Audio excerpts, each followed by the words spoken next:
Nossa aula de hoje, aula sobre os dependentes do regime geral de previdência social.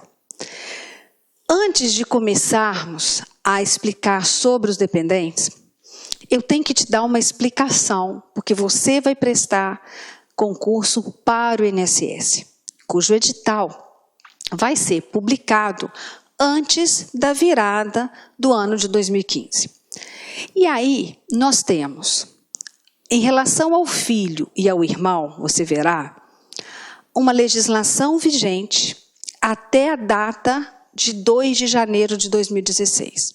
Porque dia 3 de janeiro de 2016, a condição do irmão e do filho como dependente, ela vai ser alterada. Então, nós vamos fazer o seguinte, eu não sei se o edital pede, da legislação vigente até a data da sua publicação, se for dessa maneira, você vai trabalhar com a legislação vigente em 2015. Se ele vier legislação vigente a partir de 3 de janeiro de 2016 ou legislação vigente na data da prova, nós vamos trabalhar com a legislação que vigorará a partir do dia 3 de janeiro de 2016. Não precisam apavorar, porque a mudança é para melhor e tudo quanto é modificação, vocês guardam mais do que o que já existe. Então, eu vou trabalhar com vocês com a legislação atual de 2015 e vou demonstrar para você também a legislação que passa a vigorar em 2016. Nada demais. Olha só, os dependentes do regime geral de previdência social também são beneficiários da previdência social. Também são sujeitos ativos da relação jurídico-previdenciária, porque eles terão direitos. Que direitos? Direitos às prestações previdenciárias, direito a benefícios e também aos serviços da Previdência Social. A relação que um dependente tem com a Previdência, com o regime geral de Previdência Social, ela não é autônoma, ela é uma relação reflexa, indireta. Por quê? Porque para que ele seja considerado dependente de um regime geral, é necessário que ele comprove essa dependência, essa relação de dependência, melhor dizendo, com o segurado da Previdência Social. Então, ele tem que comprovar que ele é um dependente, nos termos da lei, de um segurado da Previdência Social. Então, por trás dele tem que haver um segurado da Previdência Social. Por isso, nós falamos que a relação do dependente com o regime geral de Previdência Social, com a Previdência Social, ela não é autônoma, ela é reflexa, ela é indireta. E quem são os dependentes do regime geral de Previdência Social? São dependentes do regime geral de Previdência Social aquelas pessoas elencadas no artigo 16 da Lei 8.213. Esses dependentes, eles são divididos em 3 classes ou categorias. Primeira, segunda, terceira classe. Então, eles são divididos em 3 classes.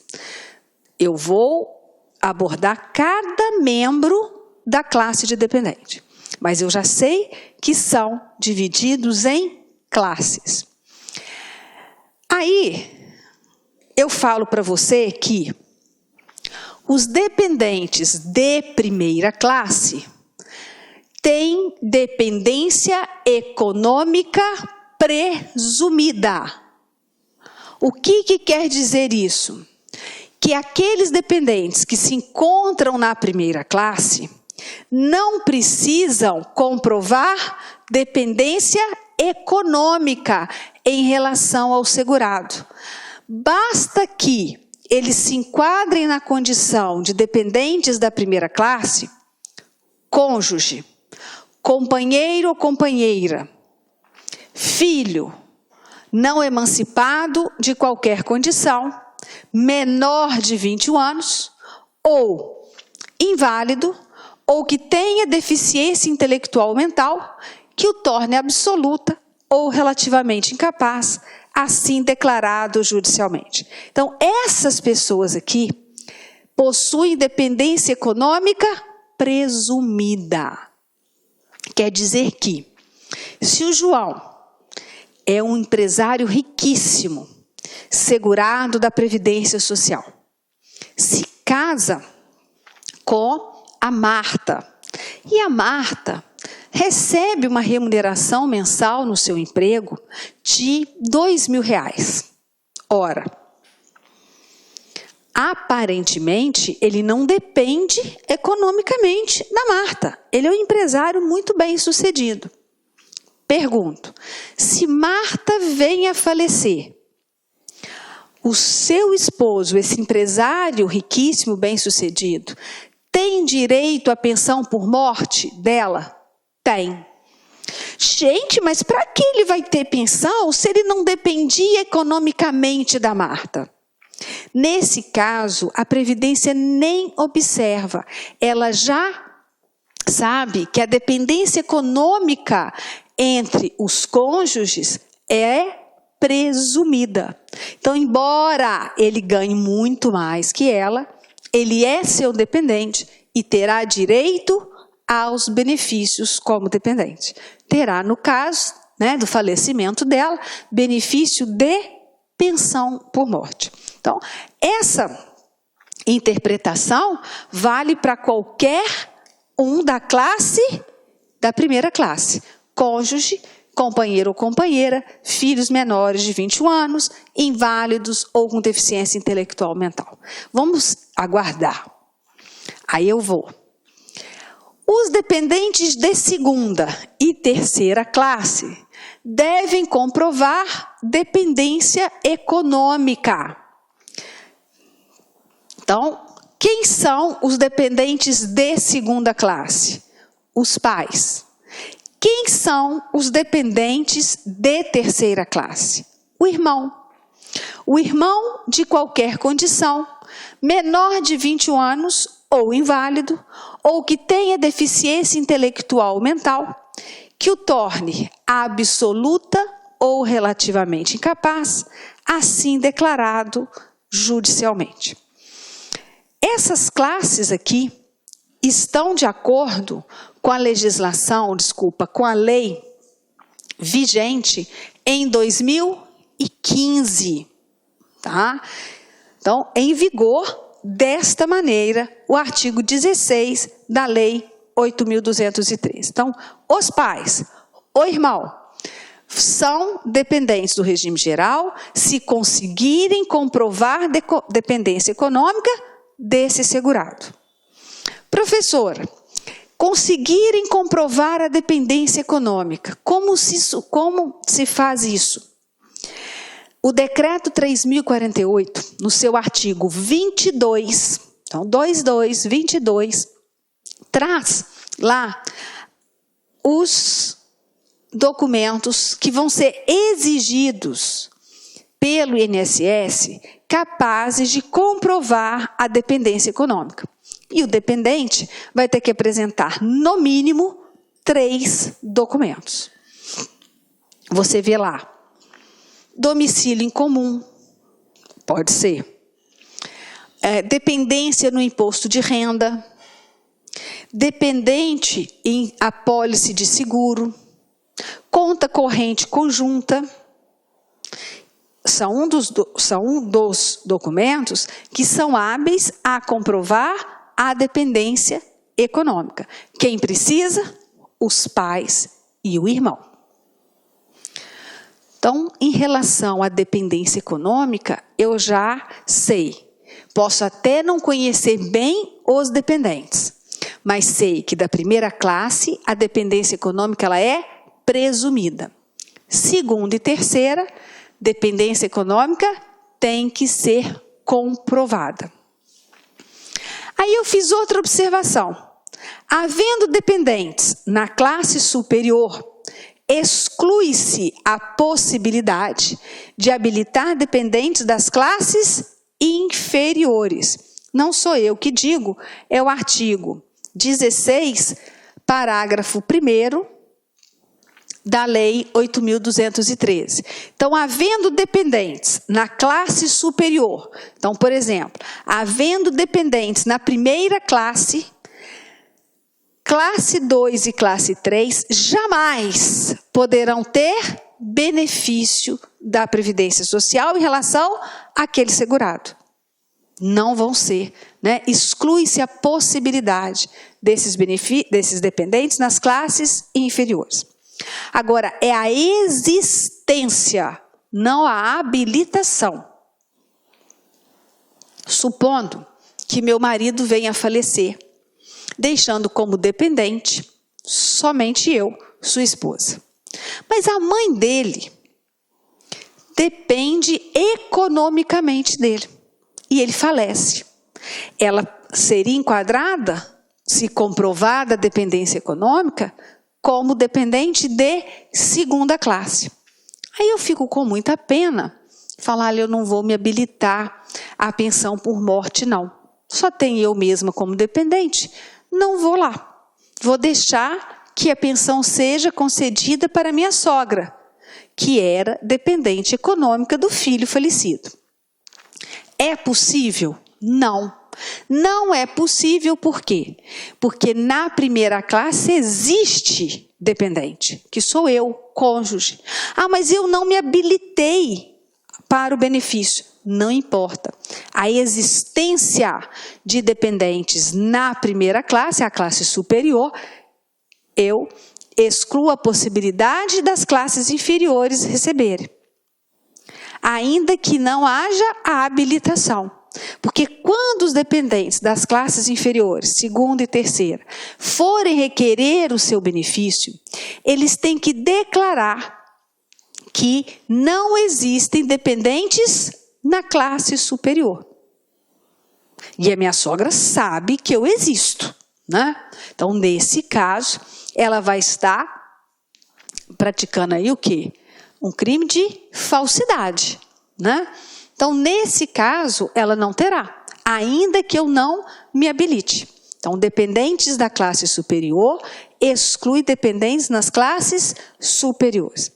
Ah, mas professora, vamos fazer o seguinte, a senhora recebe a pensão, faz com o dinheiro o que a senhora quiser, até dá para a sogra, tudo bem. Mas aí a senhora morre antes da sogra, porque sogra é uma coisa, um bicho que custa morrer, né, gente? Então, a sogra fica firme e eu morro. Aquela pensão deixada pelo filho dela, do qual ela dependia economicamente dele na data do óbito, pode vir agora passar para ela, já que ela era dependente econômica dele? Não. Porque houve dependente na primeira classe. Ainda que esses dependentes da classe superior não se habilitem ou venham mais tarde a perder a condição de dependente, eu não posso passar o benefício para as classes inferiores. Então, eu morrendo, a minha sogra não fica com a pensão do meu marido, se ele tiver morrido antes de nós duas. Agora, outro caso. Nós somos casados, não temos filhos menores de 21 anos, inválidos ou com deficiência. E, no caso, eu faleço na frente, eu morro. Ele tem direito à pensão por morte? Sim. No meu caso, sim. Cônjuge, tá. E aí, 2 anos depois, ele muito triste com o meu falecimento, né? Ele também adoece e vem a falecer. A sua mãe já estava morando com ele, dependia economicamente dele, ele pagava o plano de saúde dela, ela passou a ser a sua dependente no imposto de renda, etc, etc. E aí ele falece, e ela consegue comprovar com documentos que dependia economicamente do filho. Ela pode ter pensão por morte dele? Primeiro eu tenho que ver o seguinte: tem dependentes na primeira classe? Não. Eu já morri. Nós não temos filhos, ou ele não tem filhos, que enquadre como dependente. Nesses 2 anos ele chorou tanto que não arrumou companheira, né? Então ele não tem nenhum dependente na primeira classe. Aí a mãe, que vai comprovar a dependência econômica em relação a ele, até a data da sua morte, ela poderá sim receber o benefício da pensão por morte. Professora, essa dependência econômica, ela tem que ser total? Não. A própria instrução normativa entende que a dependência econômica pode ser total ou parcial. Vamos supor que a minha sogra fosse aposentada com um salário mínimo, mas ela não tinha condições de se sustentar somente com aquilo. Ela é cardíaca, ela tem uma despesa muito grande com medicação, né? Ela tem problema, tem que fazer fisioterapia, um monte de coisa. Ó, gente, minha sogra está ótima, tá? E aí, ela dependia economicamente daquele filho de forma total? Não, parcial, porque ela tinha uma renda de salário mínimo.